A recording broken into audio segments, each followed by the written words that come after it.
Hoje, domingão, né? Eu vou contar pra vocês que eu fui obrigado a fazer esse vídeo meio às pressas hoje, né? Por devido uma frente fria que está chegando aí essa semana, né? Por volta do meio da semana, que é um frio intenso que vai vir. Aqui, né? Inclusive aqui nessa região que eu moro aqui, é uma região de serra e faz muito frio aqui, né?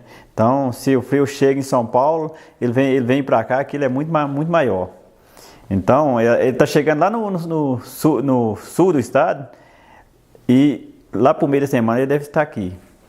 Aí eu resolvi fazer essa lareira aqui, como vocês viram aí, né? Vocês acompanham o vídeo aí, como você está vendo aqui agora, né? Vocês vão acompanhar o vídeo de eu fazer ela. É uma lareira simples, não é difícil de fazer. Eu acredito que aquece o ambiente, entendeu? Essa é a experiência que eu estou tendo agora. Acabei colocando fogo nela, colocando álcool, né? É bom estar usando álcool em gel, né? E eu usei aí uma forma pequenininha de bolo, né?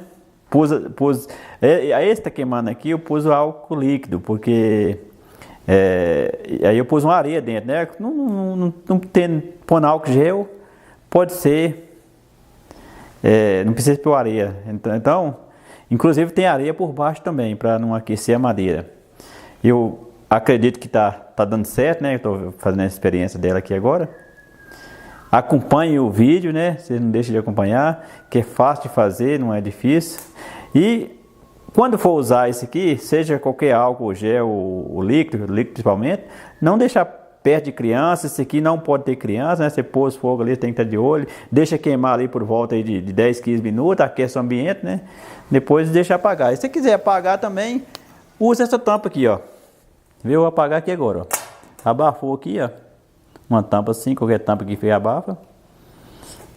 Aí, já cessou o fogo. Então o ambiente fica quente, né? Vocês acompanham o vídeo aí.